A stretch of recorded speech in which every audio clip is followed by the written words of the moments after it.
안녕하세요. 너무 답답한 마음에 일단 펜을 들긴 했는데 어떻게 적어야 할지 모르겠네요. 남편과 결혼한 지 올해로 4년 차인 30대 여성입니다.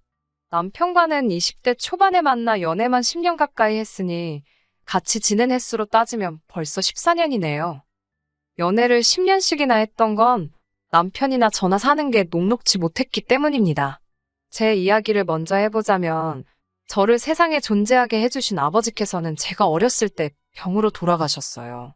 이후로 어머니와 단둘이 살았는데 어머니께서 고생을 많이 하셨지요. 그래서 어머니께서 새아버지와 재혼을 하신다 했을 때 싫다고 할 수가 없었습니다. 새아버지는 어머니께는 좋으신 분이셨던 것 같아요. 재혼 후 어머니께서 웃으시는 날이 많아졌으니까요. 하지만 새아버지께선 저에게 곁을 내주지 않으셨고 어머니는 그걸 눈치채지 못하셨던 것 같습니다. 10대에 제가 할 수 있는 거라곤 그저 새아버지 눈밖에 나지 않도록 있는 듯 없는 듯 조용히 지내는 것 뿐이었네요. 지금도 마음의 상처로 남은 일 중 하나는 제가 고등학교 3학년이 되었을 때 있었던 일입니다. 제 대학교 진학 상담을 위해 어머니께서 학교에 왔다 가신 날이었지요. 학교를 마치고 집에 오니 어머니께서 저더러 이야기를 좀 하자고 하시더라고요. 그러더니 저더러 대학은 가지 말라셨습니다. 제가 대학에 가겠다고 고집을 부린다면 새아버지가 안 된다고 할 사람은 아니라고 하시면서도 당신 입장을 생각해달라며 어머니께서 덧붙이시기를 제가 사람이면 염치가 있을 거 아니냐 그러셨지요. 그런 어머니에게 제가 기대할 수 있는 게 뭐가 있었겠어요? 결국 저는 고등학교를 졸업한 뒤 집에서 나와 지방에 있는 공장에 취직을 했습니다. 기숙사도 제공이 된다 하여 묻지도 따지지도 않고 갔어요. 그리고 그곳에서 남편을 만났습니다. 남편 역시 저 못지않게 힘든 시절을 견뎌왔더라고요. 하루는 같이 일하는 사람들끼리 술이나 한잔 하자며 근처 호프집을 갔는데 저만큼이나 어린 사람이 있더라고요. 남편이었어요.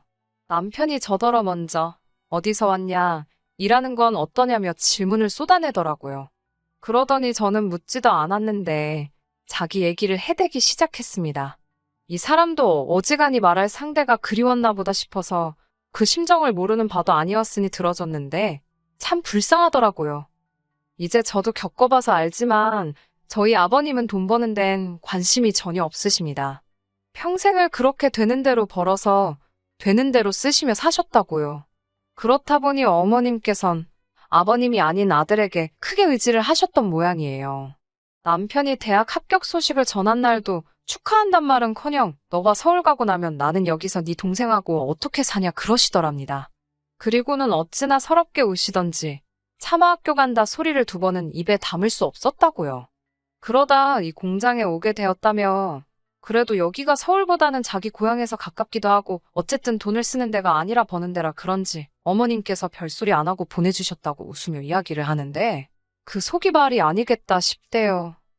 서로가 아무래도 어려운 환경에서 자랐다는 아픔이 있어서인지 말도 잘 통하고 같이 있으면 편안함까지 느껴졌어요. 하지만 얼마 지나지 않아서 남편은 군대에 갔습니다. 사귀는 사이는 아니었지만 남편은 휴가만 나왔다 하면 저에게 연락을 해왔고 어느 순간 보니 제가 면회를 가고 있더라고요. 그렇게 저희는 누가 먼저 사귀자 할 것 없이 연인 사이가 되었고 이후로 10년이란 세월을 함께 하게 되었습니다. 남편이 전역했을 때 저는 공장에서 작은 무역회사로 이직을 한 상황이었어요. 남편 역시 공장으로 돌아가는 대신 군대 선임의 사업을 도우며 배우기 시작했고요. 그렇게 1년하고도 얼마간의 시간이 흐른 어느 날 남편이 이제 자기도 남의 밑에서 일할 게 아니라 자기 사업을 차려야겠답니다. 다보는 있냐고 조심스레 물으니 시댁에 생활비를 보내는 와중에도 꾸준히 모아왔다며 3천이나 가지고 있더라니까요. 문제는 3천만 원은 분명히 적은 돈은 아니었지만 사업을 하기에는 한참 부족했다는 겁니다. 사업을 시작한 지 얼마 되지 않아 남편도 저도 그 사실을 깨달았고 특히 남편은 어떻게든 돈을 좀 융통해보려고 밤낮으로 뛰어다녔지요. 고생하는 모습을 보고만 있을 수가 없어서 내가 좀 빌려줄 거냐고 몇 번을 물었지만 그럴 때마다 남편은 거절을 했습니다. 자존심이 상한다며 사랑하는 여자 돈까지 가져다 쓸 수는 없다면서 말이에요. 하지만 저 역시 그냥 주는 게 아니고 이자까지 받는 조건으로 빌려가라며 남편을 달랬습니다. 그리고 다행히 남편의 사업은 조금씩 안정되기 시작했고 시작한 지 2년이 지나가면서는 그럴듯한 성과까지 내기 시작했네요. 사업이 중박을 치기 시작한 이후로는 저 역시 다니던 회사에서 나와 남편의 사업을 돕기 시작했습니다. 남편의 사업이 무엇인지 여기서 밝힐 수는 없지만 저희는 중국과 일본에도 수출을 하기 시작했는데 이 무렵에는 제가 무역회사에서 일한 경험이 많은 도움이 되었지요. 이후로 사업은 점점 승승장구하여 남편은 남편대로 저는 저대로 집도 하나씩 갖게 되었습니다. 참고로 여기는 지방이라 서울만큼 집값이 비싸지 않아요.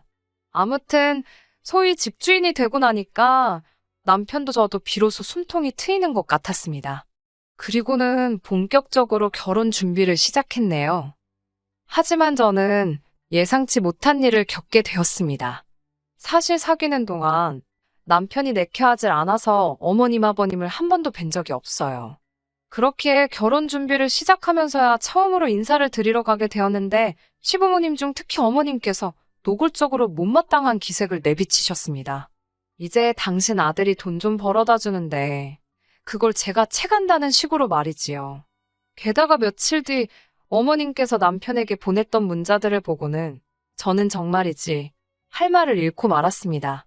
어머님께선 남편더러 사업만 더 잘 되면 저하고는 비교도 안 될 괜찮은 여자들이 줄을 설 거라며 못하러 결혼을 서두르냐고 10년을 만났다면서 지겹지도 않냐. 혹시 제가 남편더러 책임지라고 매달린 거냐.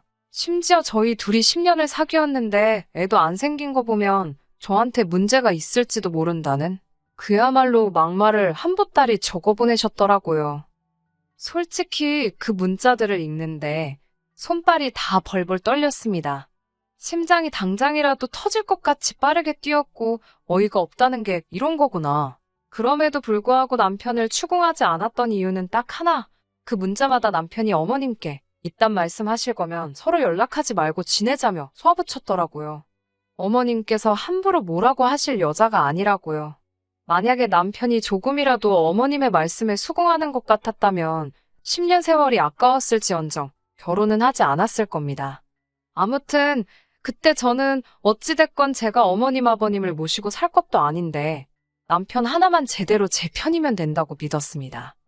한편 결혼을 앞두고 저 역시 친정 어머니께 연락을 드렸습니다. 결혼할 남자가 생겼으니 소개해드리고 싶다고요. 솔직히 말하면 제가 정말 원했다기보다는 비록 남편이 제 사정을 다 알고 있다고는 해도 형식적인 건 하는 게 좋겠다 싶어서 꺼낸 얘기였지요. 아니나 다를까 친정어머니께서는 저희가 집으로 가는 건 곤란해하셨기에 밖에서 만나게 되었습니다. 뭐하는 남자냐고 묻기에 공장에 다닌다고 적당히 둘러대니 그러냐며 더 묻지도 않으시대요. 기대는 없었지만 혹시나 싶어 그래도 하나뿐인 딸이 결혼하는데 조금이라도 도와줄 수 있냐고 물었습니다. 만약 친정어머니가 단돈 얼마라도 도와주신다 했다면 저는 어머니를 용서했을지도 모르겠어요. 하지만 어머니께서는 너야말로 시집가면서 하나뿐인 친정엄마한테 키워줘서 감사하다고 제대로 인사라도 해야 하는 거 아니냐입니다. 그이한테도 그렇고 라며 말끝을 흐리는데 그 소리를 들으니 헛웃음이 나오더라고요. 양가 부모님으로부터 제대로 된 축복도 받지 못했지만 그래도 저희는 부부의 연을 맺었습니다. 그리고 저희는 계획과 달리 제 명의의 집에서 살림을 차리게 되었어요. 어디서부터 설명을 해야 할지 이게 조금 복잡한데 일단 남편의 자취방 계약은 끝났는데 들어가게 된 아파트의 인테리어 공사가 늦어지면서 남편이 있을 곳이 마땅치 않아졌습니다. 어쩔 수 없이 공실이던 제 명의의 집에서 남편이 임시로 며칠만 지내기로 했는데 그게 화근이었어요. 신혼여행을 마치고 시댁에 인사를 드리러 들린 저희에게 어머님께서 다짜고짜 하소연을 하시더군요. 항상 월세를 전전하며 집주인 눈치만 살피며 살았다며 한 번만 편하게 살아봤으면 좋겠다고요. 전 솔직히 처음에 어머님이 무슨 이야기를 하시는지 제대로 알아듣지도 못했습니다. 그런데 어머님께선 시동생 이야기를 꺼내셨어요. 시동생은 한쪽 다리가 불편한데 그래서 계단 이용이 쉽지는 않아요. 어머님께선 그런 시동생이 불쌍하지도 않냐며 아파트엔 엘리베이터도 있으니 시동생이 출퇴근하기도 좋고 뭐 그 밖에도 별의별 이유를 갖다 대셨는데 그러니까 결론은 저희 아파트에 어머님 아버님과 시동생이 들어가 살겠다는 거더라고요. 황당해서 남편을 쳐다봤더니 남편이 난처한 표정을 짓고 있었습니다. 평소 성격이라면 좋다 싫다 벌써 대답이 나오고도 남았을 시간이었는데 남편이 엄청나게 갈등 중이라는 걸 알 수 있었지요.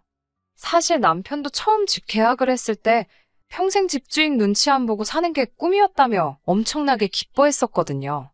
그러니 어머님이 어떤 심정이신지 이해가 되었을 거고 차마 모진 소리를 할 수가 없었던 모양이에요. 그리고 결국 남편이 저에게 부탁을 해왔습니다. 시동생이 장가갈 때까지만 저 세 사람 아파트에서 한번 살아보게 해주자고요. 솔직히 말하면 내키지는 않았지만 명의를 바꿔주자는 것도 아니었고 그렇다고 저희가 아예 갈 곳이 없는 것도 아니었으니 알겠다 했습니다. 그런데 어머님이 아니 시동생이 이렇게 저희 뒤통수를 칠 줄은 상상도 못했네요. 지금으로부터 딱 2년 전입니다. 시동생이 결혼할 여자가 생겼다고 그러더군요. 마침 저희도 슬슬 이세 계획을 세우고 있던 터라 아파트로 이사를 하고 싶었지만 말을 꺼내지 못하고 있었기에 시동생의 이야기는 듣던 중 반가운 소식이었지요. 저희는 정말로 축하한다는 말과 함께 이제 이사를 나가달라 했습니다. 어머님 아버님께도 서운해하지 마시라고 최대한 잘 말씀드렸어요. 그런데 이 과정이 썩 유쾌하지가 못했습니다. 어머님께선 저희가 마치 당신 것을 뺏으려 든다는 식으로 어깃장을 놓으셨거든요. 갑자기 늙은이들더러 나가라 하면 어쩌라는 거냐는 식으로요. 이미 처음부터 이야기가 되어 있던 일을 가지고 어머님께서 억지를 쓰시는 게 아무래도 뭔가 수상하다 싶었는데 남편도 저랑 같은 생각이었던 모양이에요. 결국 어머님께 이게 다 무슨 상황이냐고 따져 물었고 충격적인 이야기를 듣게 되었습니다.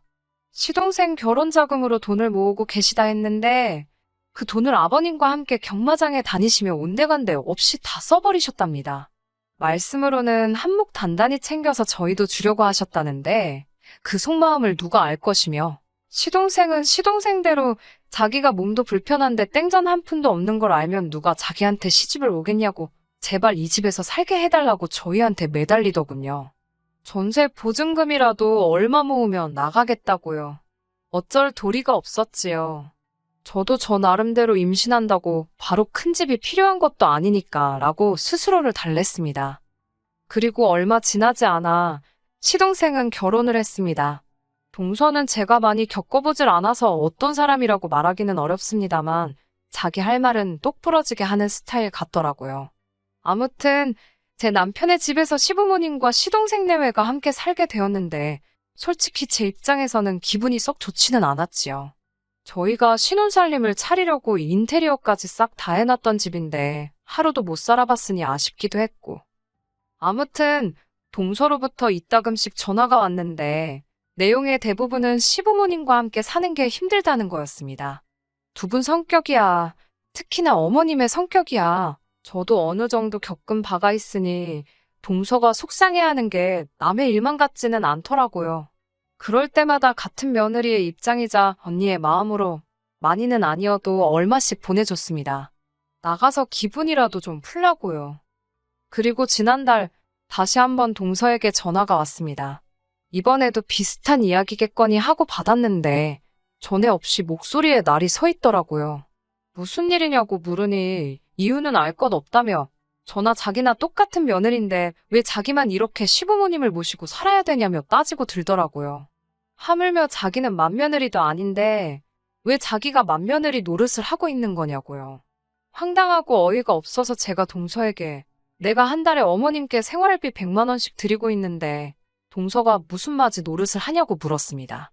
그러자 그래도 집에서 같이 살면서 직접적으로 수발드는 건 자기라네요.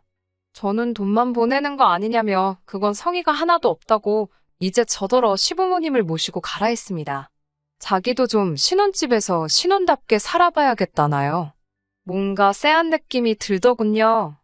혹시나 싶어 제가 동서에게 지금 무슨 소리를 하는 거냐고 그 집은 내 남편 명의의 집이고 지금 시부모님과 동서네가 내 남편 집에 공짜로 들어와 살고 있는 걸 알려줬습니다.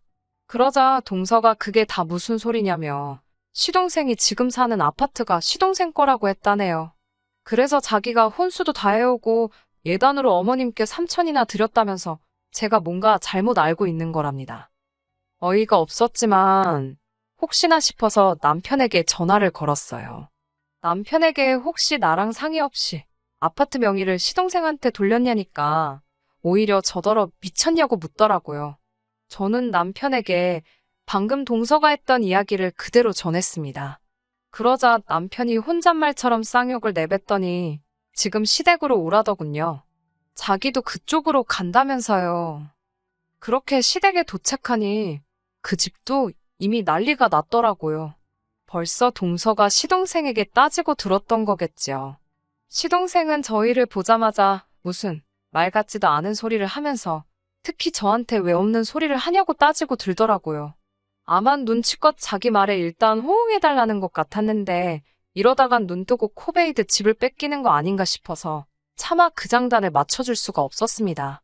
남편도 저와 같은 생각이었는지 시동생더러 뭐라고 거짓말을 치고 다녀서 이런 상황을 만드느냐며 화를 내더니 이 집은 내 집이고 사정이 이렇게 된 이상 안 되겠다며 집을 비워달라 하더라고요. 그러자 옆에 계시던 어머님께서 저희 남편더러 어떻게 그런 소리를 하느냐며 소리를 꽥 지르셨습니다. 동서는 동서대로 지금 자기 사기당한 거냐며 다들 짜고 자기를 속인 거 아니냐고 난리가 났고요.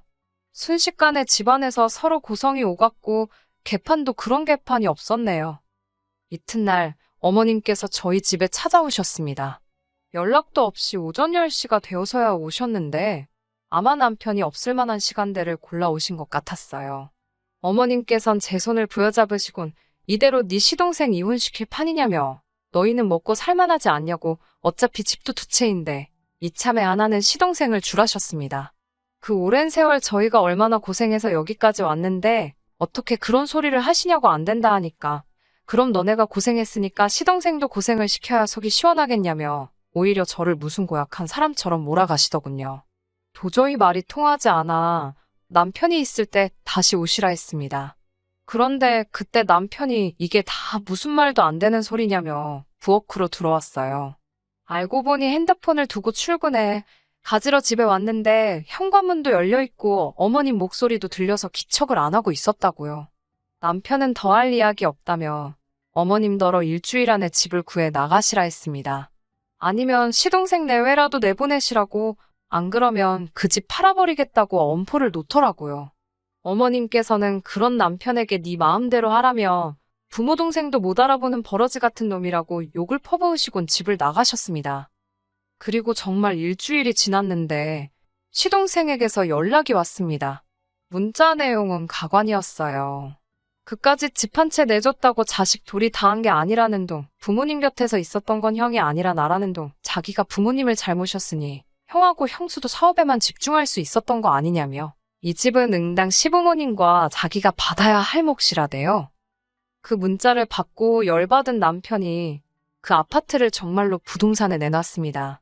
주변 매물보다 싸게 내놓았더니 내놓은 그날부터 문의가 쏟아졌고 집을 보러 간다는 사람들이 있었으니 자연히 시부모님도 상황이 어떻게 돌아가는지 알게 되셨지요. 그제서야 남편이 허풍이 아니었다는 걸 아셨는지 어머님께서 저더러 네 남편 좀 말려보라며 연락을 해오셨습니다. 저는 죄송하다고 저는 그저 남편이 하는 대로 따를 거라고 했어요. 이번엔 동서까지 나서서는 진짜 이 집 팔면 자기는 시동생이랑 이혼할 거라고 하길래 하고 싶은 대로 하라고 했습니다. 그리고 지난달 진짜로 아파트를 팔았습니다. 그제서야 시부모님께서도 정말 왜 이렇게까지 독하게 구냐면서 이제 당신들은 어디 가서 사느냐고 저희 집에 들어오면 안 되냐고 물으시더군요. 남편은 그런 어머님의 제안을 싫다는 한마디로 단칼에 거절하곤 자기는 지난 10몇 년이 넘는 세월 동안 자식돌이 충분히 한 것 같다며 이젠 그만두겠다 덧붙이대요. 옆에서 보고 있는 제가 다 민망하리만치 조금의 여지도 주지 않더라니까요. 그리고 현재 동서는 일단 본인 친정에 갔고 시부모님과 시동생은 조금 떨어진 동네에 있는 오래된 빌라에 들어갔습니다. 보아하니 시동생이 대출을 받은 것 같던데 자세히는 저도 모르겠네요. 관심을 안 가지려고 노력 중이거든요. 남편은 자기가 머리가 어떻게 되지 않는 한 더 이상 시부모님과 연락을 주고받으며 살 일은 없을 것 같다고 합니다. 어머님께서 남편이 그동안 해온 노력이나 고생에 대해선 한 번도 수고했단 말씀도 하지 않으셨으면서 시동생이 조금이라도 고생하게 될까봐 벌벌 떠시는 모습에 남편이 상처를 많이 받은 것 같아요. 솔직히 부모 자식 사이가 천륜인데 언젠간 또 보고 싶어지는 날이 오지 않을까. 그런 생각도 들어요. 하지만 제가 나서지는 않으려고요. 저나 남편이나 오랜 시간 힘든 길을 걸어온 만큼 당분간은 누구의 방해도 받지 않고 지금 이 행복만 즐겨볼 생각입니다. 끝까지 들어주셔서 감사합니다. 오늘의 사연은 여기까지입니다. 구독과 좋아요, 알람 설정 부탁드리고 더 좋은 사연으로 다시 찾아뵙겠습니다. 감사합니다.